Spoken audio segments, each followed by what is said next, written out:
Karl, bonjour. Bonjour. On va revenir sur la qualification en Gambardella ce week-end. Victoire à Bordeaux. Alors, pour commencer, déjà, on va revenir sur le moment du tirage au sort. Encore les Girondins. Tu t'es dit quoi à ce moment-là ? Qu'est-ce que je me suis dit ? Pas de bol.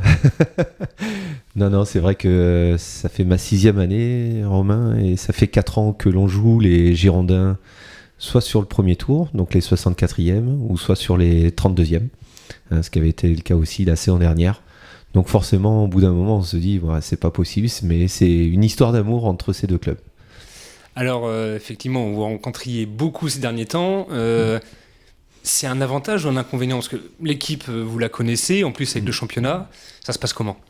Alors, je sais pas si c'est un avantage ou un inconvénient. Après, il y avait eu déjà ce premier match en championnat cette année.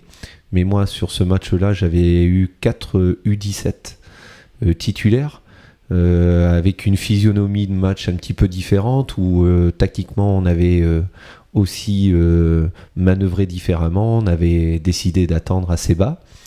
Et on les avait contrariés. Le match avait terminé sur un 2-2.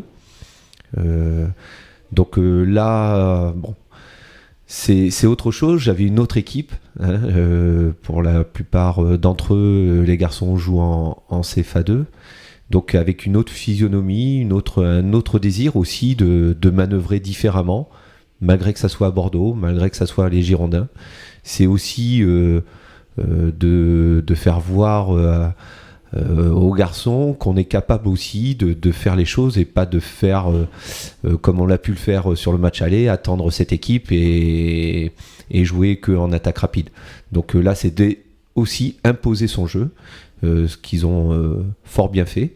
Donc avantage ou inconvénient, après, non. C'est sûr qu'on se connaît par cœur. Je pense aussi que les Girondins sur le tirage, alors moi j'étais pas très content, mais je pense qu'eux aussi se sont dit malheureusement c'est encore Niort. Ok, donc on va rappeler que l'an dernier il y avait eu élimination des Chamois contre cette même équipe de Bordeaux. Au pénalty, défaite sur le moment plutôt injustifiée. Est-ce qu'il y avait un sentiment de revanche sur ce match-là ? Alors j'en ai parlé avec les garçons avant le match. C'était la meilleure façon de se planter, d'avoir cet esprit de revanche. Je pense au contraire qu'il fallait être fixé sur nous, à être encore plus perfectionniste, meilleur, pour pouvoir passer ce tour-là. L'esprit de revanche peut te faire des bêtises souvent, te sort de ton match. Donc non, le plus important c'était que les garçons restent très concentrés sur ce qu'on voulait faire et ils l'ont fort bien fait en tout cas. Alors le match en lui-même, les Girondins menaient à la mi-temps 1-0 et ton équipe a inversé la tendance. Au final, c'est une victoire méritée. Oui, je crois que on a été unanime, notamment le coach adverse et les gens aussi que j'ai pu rencontrer sur le match. La victoire souffre d'aucune contestation. C'est vrai que sur cette première mi-temps, on est mené, mais contre le cours du jeu, ils viennent une fois dans nos 18 et ils marquent un joli but. Et donc il a fallu remobiliser les garçons pour pas sortir du match, continuer à avoir cette emprise et à être un peu plus dangereux dans les derniers 15-20 derniers mètres, et c'est ce qu'on a su faire avec brio et puis courage et puis surtout avec beaucoup de sérénité. Et voilà, je leur avais dit que dès qu'on arriverait à mettre ce but, le facteur psychologique s'inverserait, et c'est ce qui s'est passé sur ce match-là. Le but de l'égalisation, justement, a été inscrit assez vite en début de deuxième mi-temps. C'était important. Oui, c'était important. Vous avez les discours et puis ensuite il y a les actes. Donc forcément, quand les paroles, c'est bien de les dire, mais c'était aussi pour eux de valider tout ce qu'ils étaient en train de faire sur ce match-là. Donc forcément, de marquer assez rapidement sur ce début de deuxième mi-temps leur a donné beaucoup de force. Et puis ils ont su corser l'addition, je crois que c'est 15-20 minutes après. Donc on n'a pas attendu. Et puis derrière, surtout, c'est qu'on n'a pas trop souffert. J'étais pas si anxieux que ça, ou en tout cas, j'avais pas beaucoup d'appréhension sur le match, tant les garçons ont maîtrisé leur sujet. Donc là, c'est une qualification pour les 16e de finale de la Gambardella. Un souhait, quelque chose, une équipe en particulier à tirer? Alors, les souhaits, ça serait de recevoir. Ça, c'est le premier souhait.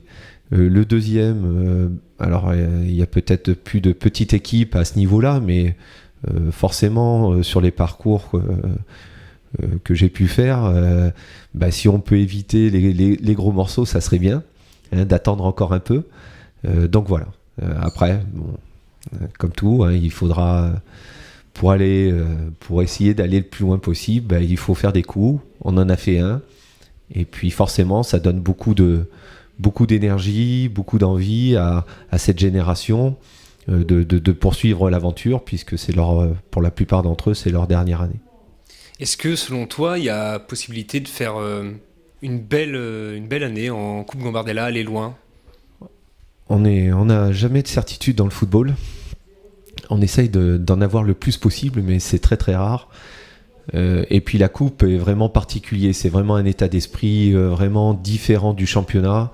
Donc vous avez le coup près à chaque tour, avec des éléments extérieurs qui peuvent faire basculer un match. Donc il faut essayer de maîtriser ça dans les 90 minutes. Donc quand on la démarre, forcément, on veut aller au bout. Après, je vous dis, il y avait la problématique avec le championnat, avec la CFA2. Donc, le club a décidé de mettre toutes les forces sur la Gambardella. Donc, voilà, c'est une chance que les garçons doivent saisir. Et puis, je leur souhaite d'aller le plus loin possible, parce que ça doit être une aventure exceptionnelle quand on voit les reportages des équipes qui ont pu aller au bout, en tout cas.